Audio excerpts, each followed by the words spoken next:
Olá, graça e paz. Essa é a 44ª semana da nossa jornada de leitura bíblica. Voltamos aos livros históricos. Estamos lendo o primeiro livro das Crônicas. Nesta semana curta, por causa do feriado, nós leremos do capítulo 10 até o 14 somente. Nesse trecho temos logo no capítulo 10 a morte de Saul. Depois no capítulo 11 Davi é ungido rei e conquista Jerusalém. No capítulo 11 e o 12 há um relato a respeito do exército, poderoso exército de Davi.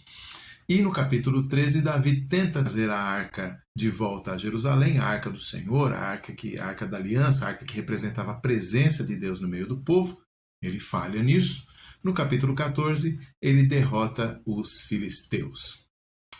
Os destaques desta semana curta vão para uma leitura comparada. Estamos iniciando o livro das Crônicas, os livros das Crônicas, mas já lemos os livros de Samuel e já lemos os livros dos reis. Então agora a gente já consegue fazer uma leitura comparada e podemos perceber que o nosso escritor agora está muito mais interessado em apresentar as glórias do rei Davi, né?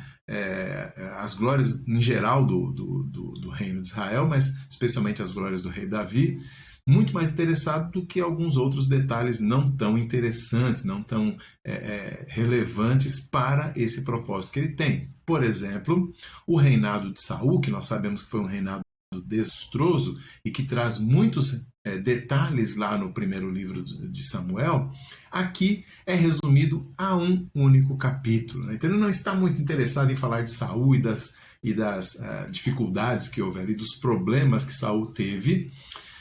Ele apenas fala do reinado de Saul e acrescenta uma nota no versículo 13 e 14 do capítulo 10, explicando o motivo da derrocada, da falência, da destruição do reinado e também da dinastia de Saul, né? Ou seja, Deus o castigou por sua desobediência. Ponto.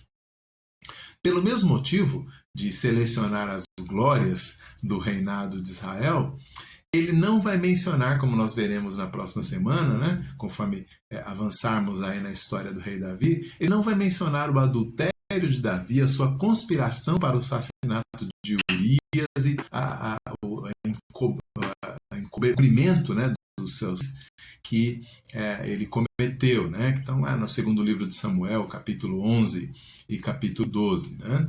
Então a gente percebe que ele tem interesses e motivações diferentes daquelas que Samuel e Reis tinham, né, que os autores dos livros de Samuel e dos livros de Reis tinham. Eles estavam mais interessados em contar tudo.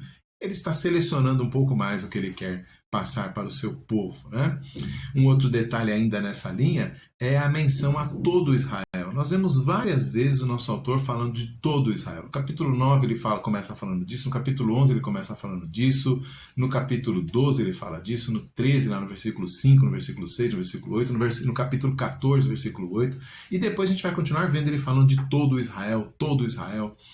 A ideia é que ele quer mostrar que a antiguidade da história do seu povo houve uma unidade de propósito, uma unidade de mente. Quando isso acontecia em favor da glória de Deus, Deus abençoava grandemente o seu povo. Então ele está querendo chamar os seus compatriotas agora que estão voltando do exílio, que estão talvez até desanimados, meio sem esperança com a sua tarefa de reconstrução dos muros da cidade de Jerusalém e do templo e da própria identidade nacional. Ele está querendo passar uma mensagem para essa população que retorna do exílio, uma mensagem de um senso de identidade nacional, de um senso de história, de pertencerem a um só povo, deixando de lado as divergências que havia entre as tribos, as dificuldades que havia entre o Reino do Norte e o Reino do Sul. Ele quer que tudo isso seja recuperado como uma unidade. Por isso ele insiste então em falar das glórias do rei Davi e de como todo Israel, em um só espírito, conseguiu grandes tempos de glória e de vitória no passado. Né? A teologia do nosso texto também fala, o cronista fala dessa identidade de Israel a partir da história, das genealogias, do reinado de Davi, E isso claramente nos aponta para a nossa própria identidade, conforme somos povo de Deus, né? A nossa identidade não está nas genealogias de Israel antigo, a nossa identidade não está no rei Davi, né? Mas a nossa identidade está no filho do rei Davi, que veio através da Virgem Maria, né? Nós somos a igreja e somos povo de Deus por causa de Jesus, o nosso rei, né? Nele é que está a nossa identidade. O autor está tentando recuperar a identidade do seu povo, e nós podemos identificar a nossa identidade em outro lugar, mas sabemos também que precisamos ter os nossos olhares, né, fixos no filho de Davi, se quisermos vencer as nossas próprias lutas. Então hoje é um vídeo curto, um texto curto para nós lermos, mas trazendo aí lições importantes para nós como igreja também. Boa leitura e até a próxima semana.